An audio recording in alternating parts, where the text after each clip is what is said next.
Hello, good morning to all of you and welcome to our channel. तो आज के इस लेक्चर में हम लोग कवर करने वाले हैं बेसिकली जो हमारा क्वेश्चन सीरीज स्टार्ट हुआ था ना, जिसका पहला लेक्चर हमने कंप्लीट कर लिया था। पहले लेक्चर में हमने आपको बताया था और आज दूसरे लेक्चर में बात कर रहे हैं हम रिलेटिव इन वन डायमेंशन के ऊपर। मतलब आपको पता है रिलेटिव मोशन थोड़ा सा कंफ्यूजिंग टॉपिक होता है। इस पर हम थोड़ा सा इसका कॉन्सेप्ट भी बताएंगे, रिलेटिव मोशन क्या होता है क्या नहीं होता है, और सवाल तो हम लोग करेंगे क्योंकि हमारे जो सीरीज है वो है क्वेश्चन सीरीज। इसमें हम सिर्फ क्वेश्चन देखने वाले हैं और उससे रिलेटेड कॉन्सेप्ट देखने वाले हैं। आज हम आप लोगों को इस चीज़ पे एक्सपर्ट कर दूंगा कि रिलेटिव मोशन के सवाल देखते ही आपसे कैसे हो जाएंगे। रिलेटिव मोशन का सवाल देखा और हमसे कैसे हो जाएंगे, स्टेप वाइज पूरा सिखाऊंगा आपको क्या क्या करना होता है ऐसे सवालों में। तो अगर आपको ये सेशन पसंद है फिर से, तो अगर चैनल को लाइक जरूर सब्सक्राइब कर देना और इस वीडियो को लाइक करना बिल्कुल मत भूलना, ठीक ना। अगर लेक्चर 1 नहीं देखा है इसका तो लेक्चर 1 जाके देखो, उसमें मैंने डिस्टेंस और एवरेज स्पीड कैलकुलेट करना सिखाया पूरा स्टेप वाइज। कैसे डिस्टेंस कैलकुलेट करते हैं, कैसे एवरेज स्पीड कैलकुलेट करते हैं सवालों में। लिंक डिस्क्रिप्शन में है, जाओ और उसको जरूर देखो। चलो आगे बढ़ते हैं इस लेक्चर 2 के ऊपर। लेक्चर 2 में रिलेटिव इन वन डायमेंशन। अच्छा सर, मतलब रिलेटिव इन टू डायमेंशन भी होगा क्या? हाँ, अगले लेक्चर में हम लोग रिलेटिव इन टू डायमेंशन पढ़ेंगे। वो थोड़ा ज़्यादा डिफिकल्ट होता है, इसके कमरे ये थोड़ा आसान होता है। अच्छा सर, आसान होता है, कैसे आसान होता है?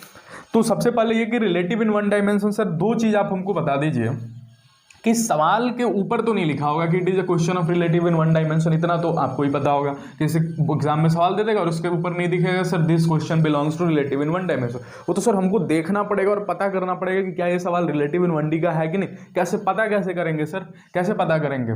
पता ऐसे करेंगे कि हम लिखते हैं, देखो जब भी दो चीजें एक साथ चलें, जब भी दो चीजें एक साथ चले, ये जब फोर्स और न्यूटन्स लॉ पढ़ते हैं हम लोग, मतलब अगला चैप्टर जो हमारा एनएलएम है या फिर हम फोर्स का बात करते हैं, मैकेनिक्स पढ़ते हैं स्पेशली बात करें तो उसमें सिखाया जाता है जब भी कोई दो चीजें चलें तो फिर सूडो फोर्स सोचो। इसमें सिखाया जाता है काइनेमेटिक्स में कि जब भी दो चीजें एक साथ चलें तो हमेशा रिलेटिव सोचो।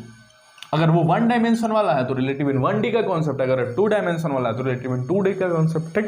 तो मतलब जब भी दो चीजें एक साथ चल रही हो ना तो अच्छा ये जरूर रिलेटिव का क्वेश्चन। तो सबसे पहले तो ऐसे पता चलेगा हमको सर कि मतलब अच्छा सर इस क्वेश्चन में दो चीज चल रहा है क्या? हाँ बिल्कुल, देखो ए भी चल रहा है 20 मीटर पर सेकंड से, बी भी चल रहा है 10 मीटर पर सेकंड से, इसका भी कुछ एक्सेलरेशन है इसका भी कुछ एक्सेलरेशन, तो दोनों चल रहा है तो जरूर ये सवाल रिलेटिव इन वन डायमेंशन का होगा। अब सर क्या करते हैं, करते बस यही है कि हमेशा ये लिखना है क्या करते हैं। ये तो कैसे पता चलेगा, करते क्या है, देखो हम बोले ना पूरा स्टेप वाइज तुमको समझाएंगे हिंदी में लिख लिख के कि क्या करते हैं, क्या करते हैं ऐसे सवालों में। तो सबसे पहले करते हैं कि हम किसी एक पर बैठ के बोले तो मतलब किसी एक पर बैठ के दूसरे को एनालिसिस करते हैं, एनालिसिस करते हैं। अच्छा इससे फायदा क्या होगा सर? इससे फायदा क्या होगा, इससे एक पर बैठ के दूसरे को एनालिसिस करेंगे। अच्छा मतलब कहने का मतलब सर या तो हम ए के ऊपर बैठ जाएं या फिर हम बी के ऊपर बैठ जाए और हम एनालिसिस करें। हाँ, चीजों को देखने के दो तरीके होते हैं, या तो आप ग्राउंड पर से देखो, मान लो कोई बच्चा ग्राउंड पे तो उसको ए भी चलता हुआ दिखेगा और बी भी चलता हुआ दिखेगा, लेकिन ए के अंदर जो ड्राइवर होगा, इसके अंदर मान लो कोई ड्राइवर होगा जो इस गाड़ी को चला रहा होगा, वो उसको क्या लग रहा होगा, फिजिक्स के हिसाब से तो ये रेस्ट में होगा ना, क्योंकि इसका और इसका पोजिशन तो इस पर होगा नहीं। तो कॉन्सेप्ट यह है कि जब भी हम किसी एक पे बैठ जाते हैं, सपोज मैंने ए पे बैठ गया, ए पे मैं बैठ गया, तो हमारे लिए ए का स्पीड हो गया 0। तो अब दो चीज नहीं चल रही है, अब हमारे लिए एक ही चीज चल रहा है। जिस पे हम बैठ गए उसका स्पीड क्या हो जाएगा? 0 लिख देते हैं। जिस पे हम बैठ गए, जिस पे बैठ गए, जिस पे बैठ गए उसका क्या हो जाएगा? उसका वेलोसिटी क्या हो जाएगा? 0 हो जाएगा।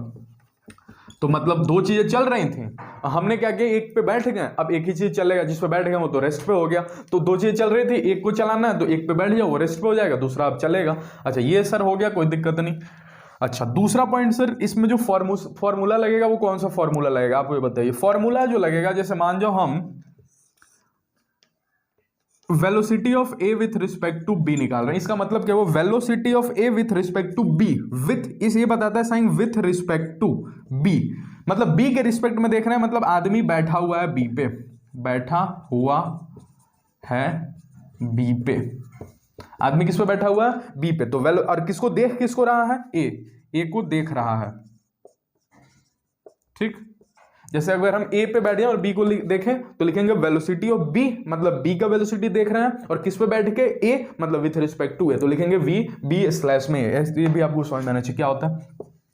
सबसे पहले वाले को उठा दीजिए, velocity of A with respect to लिख देते हैं माइनस में velocity of B with respect to, यहाँ पे बेसिकली ग्राउंड ले लिया जाता है, ठीक ना, क्या ले लिया जाता है, ग्राउंड। लेकिन हम बोलते हैं कि ग्राउंड ना लेके तुम कुछ भी ले सकते हो, लेकिन दोनों का रेफरेंस सेम होना चाहिए। मतलब वेलोसिटी ऑफ ए देख रहे हो किसी रेफरेंस में, लेट्स से यहाँ पे ग्राउंड मान लिया, तो वेलोसिटी ऑफ बी भी देखना उसी रेफरेंस में। जैसे ग्राउंड पे खड़े होकर इसकी रफ्तार कितनी है 20, ग्राउंड पे खड़े होकर इसकी रफ्तार कितनी है 10, तो ये ग्राउंड के रिस्पेक्ट में है, ठीक। अगर मान लो किसी और के रिस्पेक्ट में अगर इसका 30 होता तो इसका भी लेना पड़ता उसी के रिस्पेक्ट में। तो यहाँ पे जहां जी जी लिखा है ना, इसकी जगह बेसिकली हो सकता है ये, इसको क्या कंक्लूड कर सकते हैं कि दोनों का रेफरेंस सेम होना चाहिए, बस ये कॉन्सेप्ट है, दोनों का रेफरेंस सेम होना चाहिए। दोनों का रेफरेंस क्या होना चाहिए, सेम होना चाहिए। मतलब आज के दिन ग्राउंड है तो यहां भी ग्राउंड, अच्छा कल के दिन यहाँ लिफ्ट के रिस्पेक्ट में मान जो देख रहे होते यहाँ पे लिफ्ट, कल को कोई राम लड़का होता राम के रिस्पेक्ट में देख रहे होते तो यहाँ भी राम होता, मतलब बी को भी देखना पड़ता राम। तो ये फॉर्मूला। अच्छा एक्सीलरेशन होगा तो sir same to same, displacement होगा तो सेम टू सेम। एक जनरल लिख दिए velocity of A with respect to B, अगर यहाँ पे एक्सेलरेशन होता तो हो जाता है acceleration of A with respect to, जिसके रिस्पेक्ट में इसको देखते हैं उसको भी इसी के, बी को भी उसी के रिस्पेक्ट में देखना पड़ता है, ठीक ना। जनरली ग्राउंड ले लिया जाता है, ठीक। तो इतना, अब ये कॉन्सेप्ट हो गया रिलेटिव मोशन का।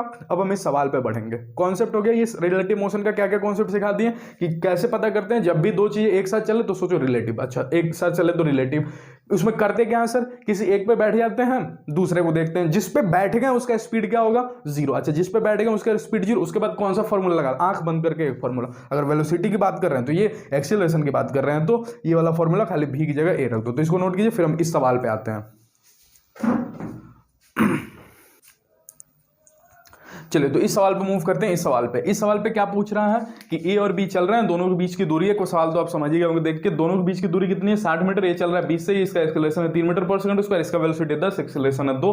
बताना कि क्या ए बी को पकड़ पाएगा, मतलब कितने समय बाद पकड़ लेगा, ठीक ना। आगे सोचिए पकड़ेगा भी कि नहीं पकड़ेगा, बिल्कुल पकड़ेगा भाई। इसका एक्सेलरेशन कम है, इसका एक्सेलरेशन ज्यादा, मतलब इसमें वेलोसिटी में जल्दी जल्दी चेंज हो रहा है। एक्सेलरेशन ज्यादा मतलब क्या, इसमें वेलोसिटी जल्दी जल्दी बदल रहा है, वो भी बढ़ रहा है क्योंकि पॉजिटिव है ना एक्सेलरेशन, वेलोसिटी और एक्सेलरेशन सेम डायरेक्शन में, तो स्पीड क्या होता है, बढ़ता है। एक और कॉन्सेप्ट सीख लीजिए, एक्सीलरेशन का डायरेक्शन ये, वेलोसिटी का भी डायरेक्शन ये, माने दोनों का डायरेक्शन कैसा है, सेम। दोनों का डायरेक्शन क्या है, सेम, तो स्पीड हमेशा बढ़ता है। तो इसका स्पीड तो बढ़ेगा क्योंकि एक्सीलरेशन और वेलोसिटी सेम डायरेक्शन में, स्पीड तो इसका ही बढ़ेगा लेकिन धीरे धीरे बढ़ेगा क्योंकि इसका एक्सीलरेशन कम है, इसका एक्सीलरेशन ज्यादा, तो मतलब ये पकड़ेगा, ठीक ना। ए बी को क्या करेगा, पकड़ेगा। कितने समय बाद पकड़ेगा यही पूछ रहा है। तो आपको तो इस सबसे मतलब है नहीं, आपको तो सीधे पता चल रहा है, अच्छा सर बता दो चीज चले तो रिलेटिव, हाँ बिल्कुल दो चीज चले तो रिलेटिव। अच्छा अब सवाल आएगा, एक पे बैठ के दूसरे को सोचे, एक पे बैठ के दूसरे को जज करेंगे। किस पे बैठे सर, ए पे कि बी पे, किसी पे बैठ के किसी को एनालिसिस कर सकते हो, उसमें कोई दिक्कत नहीं है। लेकिन हमारा जो कॉन्सेप्ट है ना, हम कैसे सोचते हैं, मतलब वो तुमको बता दे रहे हैं कि किस पे बैठना ज्यादा अच्छा होता है, मतलब उस पे बैठो तो सवाल थोड़ा और आसानी लगेगा। हमेशा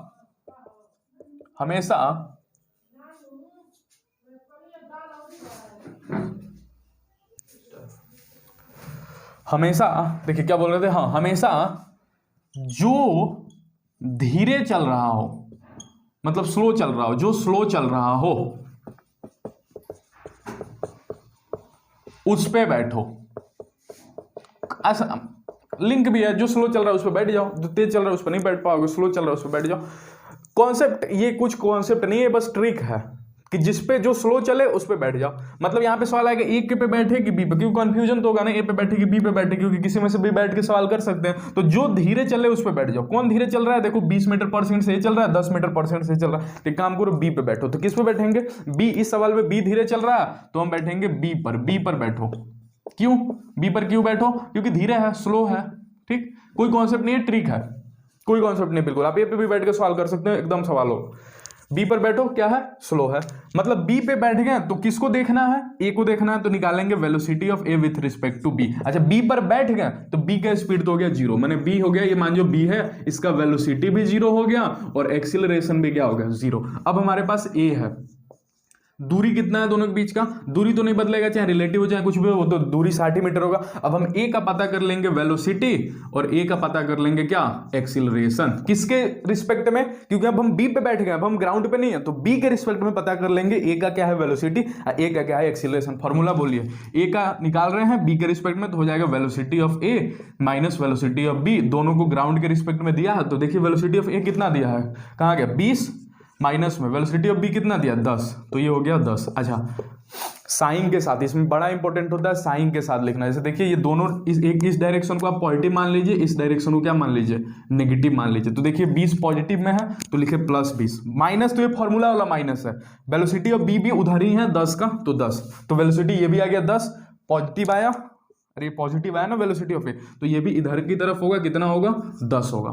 एक्सीलरेशन लगे हाथ निकालिए, acceleration of A with respect to B क्या होगा, acceleration of A minus acceleration of B is equal to, देखिए एक्सीलरेशन ऑफ ए कितना दिया है 3, पॉजिटिव की negative positive, minus acceleration of B कितना है 2, इस डायरेक्शन में उधर को हम पॉजिटिव माने हैं तो 2, तो इज इक्वल टू कितना आ गया 1 मीटर पर सेकेंड स्क्वायर, पॉजिटिव का तो इसका भी डायरेक्शन इधर ही होगा 1 मीटर पर सेकेंड स्क्वायर। अब इसको कब पकड़ेगा, सोचिए इसको कब पकड़ेगा, इसको तब तो पकड़ेगा जब ये तो रुका हुआ है, बी रुका हुआ है, ए पीछे से चल रहा है। अब सोचिए ए चलते चलते कितना दूरी कवर कर ले कि बी को चल जाए, तो डिस्प्लेसमेंट हो गया 60 मीटर। जिस दिन ये 60 मीटर चल देगा, बी अब रुका हुआ है ना, अब तो बी रुका हुआ है, बी रुका हुआ है तो आराम से पकड़ लेगा इसको 60 मीटर चलने के बाद। तो फॉर्मूला कौन सा लग जाएगा, आपको एस दिया है 60 मीटर, वी दिया है 10, वी नहीं ये एक्चुअली में यू होगा ना इनिशियल वेलोसिटी। अच्छा, एक्सीलरेशन दिया है 1, तो और निकालना क्या है टी, तो यहां से हमको तो एक फॉर्मूला लग रहा है, S is equal to U T plus में half A T square, S is equal to U T plus में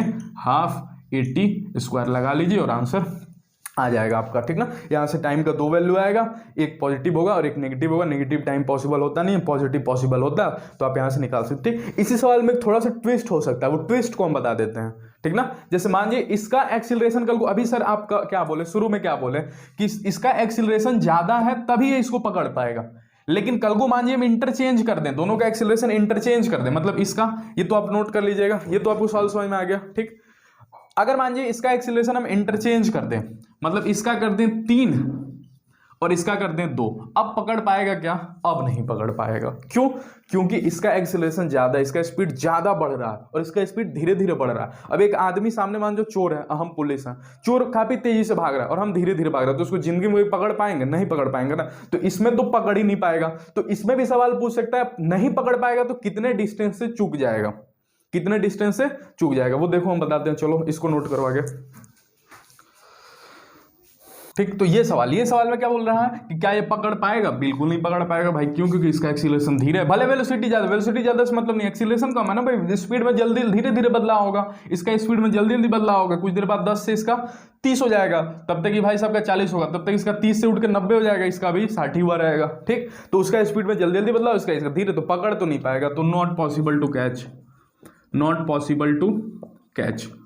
वो तब कैच कर पाता जब जो कैच करने वाला है उसका एक्सीलरेशन ज्यादा हो और जो कैच होने वाला है उसका कम हो, ठीक। तो नॉट पॉसिबल टू कैच, तो ये तो हो गया। नहीं कैच कर पाएगा तो बताओ कितने डिस्टेंस से बच जाएगा, मतलब कितना डिस्टेंस से बाद ये मतलब बच जाएगा, नहीं पकड़ पाएगा, कितने डिस्टेंस से चूक जाएगा। अच्छा सर फिर से वही काम, हमको तो ऐसा सवाल वाल समझ में आते क्या पूछे आपका, तो सर बस स्टेप है, क्या स्टेप है, 2 चीजें चले तो रिलेटिव, जो स्लो है उसको देखो, स्लो कौन है, अभी भी बी ही स्लो है, एक्सीलरेशन से स्लो नहीं पता चलता है, स्पीड से पता चलता है, वेलोसिटी 10 है तो अभी भी स्लो है, तो बी पर बैठेंगे, किस पर बैठेंगे, बी पर बैठो, बी पर बैठो तो क्या निकालो, velocity of A with respect to B, क्योंकि बी पर बैठ गया तो देखो वेलोसिटी ऑफ ए क्या होगा, अभी भी 20 माइनस 10 इज इक्वल टू कितना होगा, 10 मीटर पर सेकंड स्क्वायर। एक्सीलरेशन थोड़ा ध्यान से, acceleration of A with respect to B, acceleration of A कितना है, 3 है, माइनस में एक्सीलरेशन, अच्छा सॉरी अभी भी तो ये ज्यादा ही लिया ना, इसका 3 कर देते हैं ना, इसका 3 कर देते हैं और इसका 2 कर देते हैं, ठीक। तो एक्सीलरेशन ऑफ ए कितना है, एक्सीलरेशन ऑफ ए है 3, अच्छा इसका ज्यादा करना है ना, सॉरी इसका ज्यादा करते हैं, 5 कर दो, इसका 5 कर दो, ठीक ना। तो एक्सीलरेशन ऑफ ए कितना है 3, माइनस में एक्सीलरेशन ऑफ बी क्या है, एक्सीलरेशन ऑफ बी है 5, वो भी पॉजिटिव का डायरेक्शन से मतलब, तो 3 माइनस 5 क्या हो जाएगा, -2 मीटर पर सेकंड स्क्वायर, ये मीटर पर सेकंड स्क्वायर। इससे क्या पता चलता है कि बी तो अपना मस्त रुका हुआ है, कोई दिक्कत नहीं, वेलोसिटी भी 0, एक्सीलरेशन भी 0, लेकिन ए जो है ना, ए ये 60 मीटर पीछे है, लेकिन इसका वेलोसिटी तो है 10, लेकिन एक्सीलरेशन है 2, नेगेटिव। नेगेटिव करने मतलब नेगेटिव इस डायरेक्शन को माने थे, तो एक्सीलरेशन इसका पीछे है, वो भी कितना है 2 मीटर पर सेकेंड स्क्वायर है। और बताएं जब भी वेलोसिटी, आप देखिए वेलोसिटी तो इधर है और एक्सीलरेशन इधर है, तो जब भी वेलोसिटी और एक्सीलरेशन एक उल्टे दिशा में होते हैं, मतलब वेलोसिटी इधर एक्सीलरेशन इधर, मतलब दोनों का डायरेक्शन अपोजिट होता है ना, तो स्पीड घटता है। स्पीड क्या होता है? घटता है। और सोचिए अगर स्पीड घटेगा तो घटते घटते तो कभी जीरो होगा ही ना। अब अगर ये 60 मीटर पे जाके जीरो हो गया तब तो कोई दिक्कत नहीं, पकड़ लेगा, लेकिन अगर पहले ही जीरो हो गया तब तो नहीं पकड़ पाएगा। तो पता कर लो कब जीरो होगा। कब जीरो होगा कहने का मतलब फाइनल वेलोसिटी कब जीरो होगा, मतलब पता कर लो v is equal to zero कब, v is equal to zero कब होगा, मतलब इसका फाइनल रफ्तार जीरो, क्योंकि घट रहा है ना स्पीड, और घटते घटते कभी ना कभी जीरो होगा। तो पता कर लो velocity is equal to final velocity zero कब होगा। तो फाइनल वेलोसिटी जीरो, और क्या क्या दे दिया, इनिशियल वेलोसिटी दे दिया 10, एक्सीलरेशन दे दिया है 2, पूछ क्या रहा है आपसे टाइम। तो ऐसे लिख लिया कीजिए कभी भी जो इक्वेशन वाला सवाल हो तो ऐसे लिख लीजिए। सोचिए कौन सा फॉर्मूला लगेगा, v दे दिया, u दे दिया, a दे दिया, t दे दिया, तो एक ही तो फॉर्मूला ही रहा है हमको, v is equal to U plus में ए टी। तो सोचिए v हो गया 0, u कितना है 10, प्लस में एक्सीलरेशन कितना 2 की -2, -2 इंटू में t, तो t इज इक्वल टू हो गया कितना यहां से 10/2 5 सेकेंड, मतलब 5 सेकेंड हुआ रहेगा।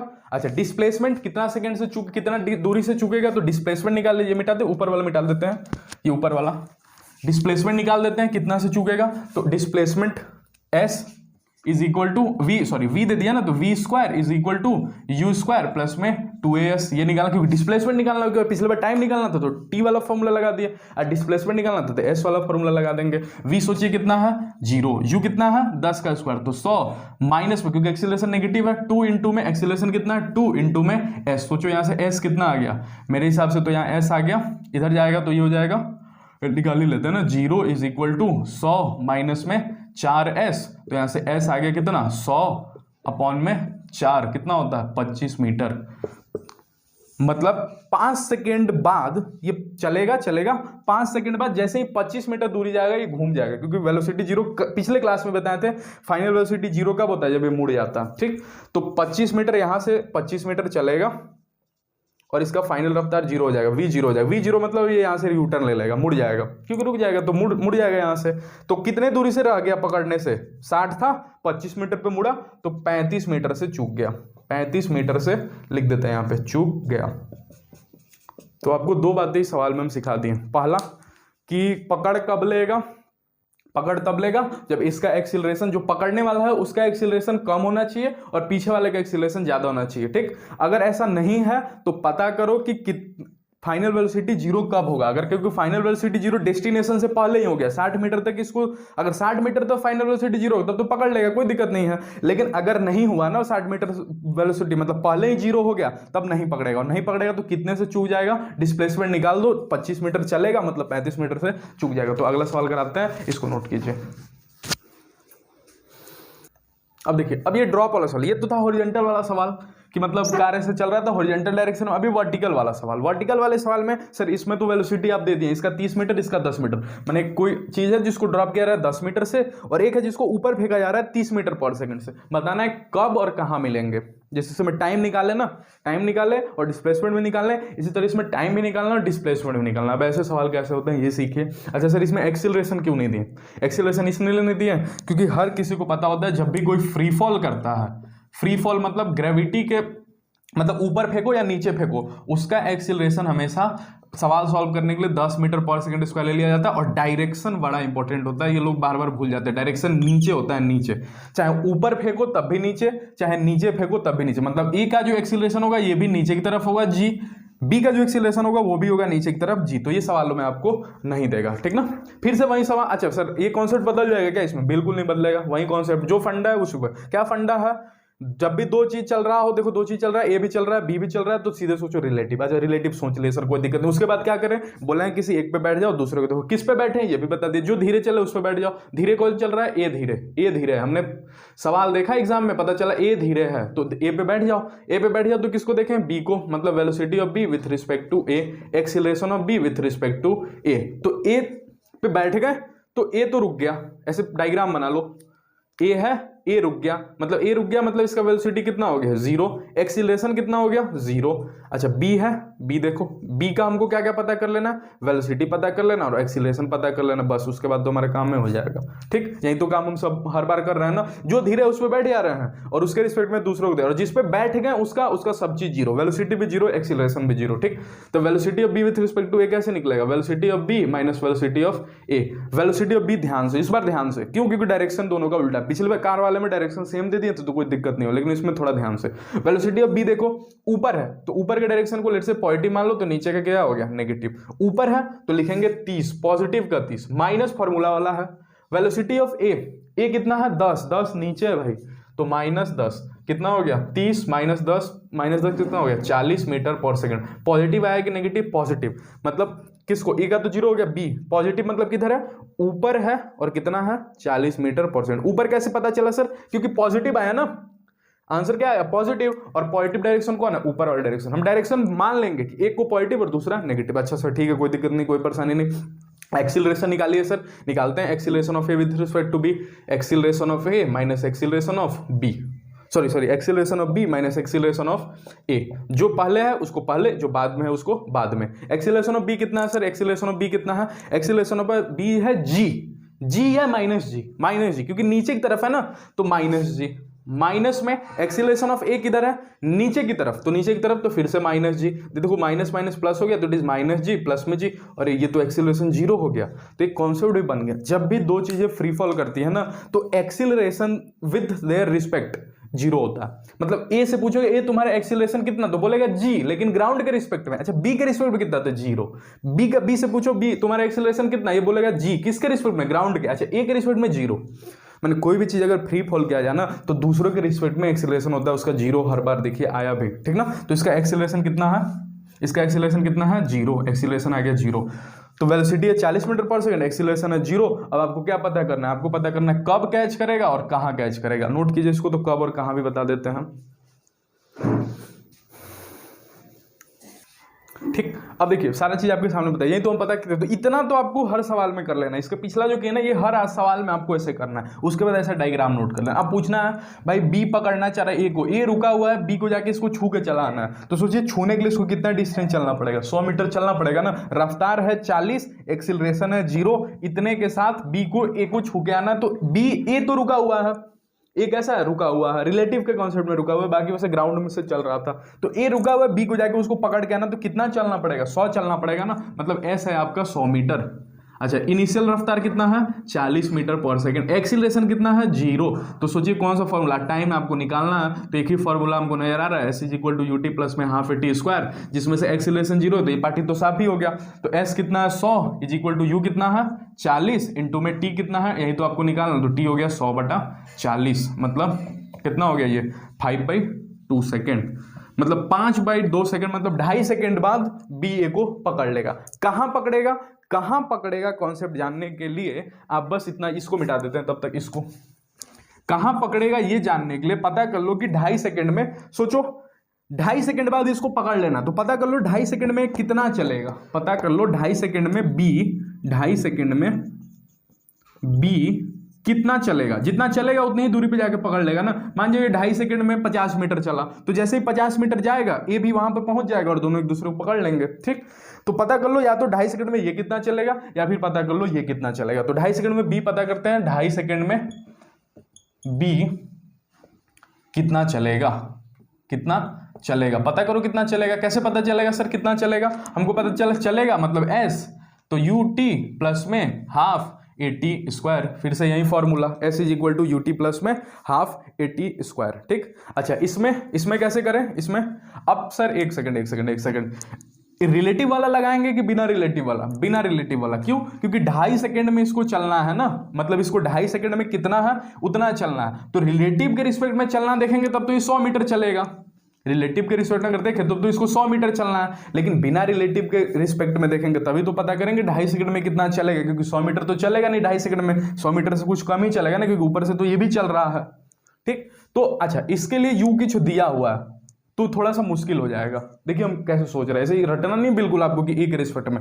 इसके लिए यू कुछ है 40, तो यहाँ पे रखिएगा 40, ढाई, फिर हाफ, ये भी हो जाएगा। तो एक काम करते हैं, इसके रिस्पेक्ट में नाम पता करके ए के, क्यों सर ए के रिस्पेक्ट में क्यों? क्योंकि इसका रफ्तार 0 है। इनिशियल रफ्तार इसका कितना है? नहीं, इसका 10 दिया, सॉरी 10 दिया, इस सवाल में 10 दिया, तो आपके पास कोई उपाय नहीं है, यही लगाना पड़ेगा यूटी प्लस में हाफ एटी स्क्वायर। तो एस आपको पता करना है, यू कितना है? 40 नहीं 30, 40 नहीं 30, टी आपको कितना है? 2.5 प्लस में हाफ, एक्सीलरेशन कितना है? 10, वो भी नेगेटिव का, माइनस टी स्क्वायर कितना है? 2.5 का स्क्वायर। यहां से एस निकाल लेना, आंसर आ जाएगा। ठीक, ध्यान रहे इसके लिए डिस्प्लेसमेंट निकालने के लिए रिलेटिव डेटा यूज नहीं करेंगे, रिलेटिव डेटा यूज नहीं करेंगे। एक सवाल हम आपको होमवर्क दे देते हैं, फिर आज की क्लास ओवर हो जाएगा। रिलेटिव डेटा यूज नहीं करेंगे, एक सवाल हम आपको ऐसा ही होमवर्क दे देते हैं, एग्जैक्ट ऐसा ही। तो ये सवाल है आपको कि ए चल रहा है और बी को ड्रॉप किया जा रहा है। मैंने ड्रॉप किया जा रहा है मतलब इसका इनिशियल रफ्तार 0 है। ड्रॉप किया जा रहा है मतलब इनिशियल रफ्तार, जब भी ड्रॉप शब्द सुनिए तो इनिशियल रफ्तार 0। ड्रॉप किया रहा है तो इनिशियल रफ्तार कितना हो गया? 0। ये सवाल आपका होमवर्क रहेगा। तो सोचिए फिर से दो चीज चल रहे हैं भाई, ड्रॉप किया गया भले इनिशियल रफ्तार 0, लेकिन ये चलेगा ना।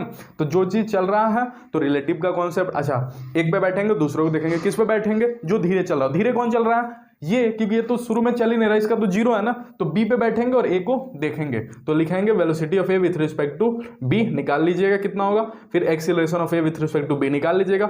समय निकालने के लिए रिलेटिव का कॉन्सेप्ट 60 मीटर चलना पड़ेगा इसको, लेकिन डिस्प्लेसमेंट निकालने के लिए रिलेटिव डेटा यूज नहीं करेंगे। फिर उसमें पता कर लेंगे, मान लो अगर कुछ वैल्यू आ रहा है 1 सेकेंड, तो पता कर लेंगे 1 सेकेंड में ए कितना चला या फिर बी कितना चला। यहां पे बी पता करना आसान होगा क्योंकि बी का इनिशियल रफ्तार कितना है? 0। ठीक, तो बी पता करना, एक काम करते हैं जल्दी से, या फिर आपका होमवर्क रहेगा, ठीक ना।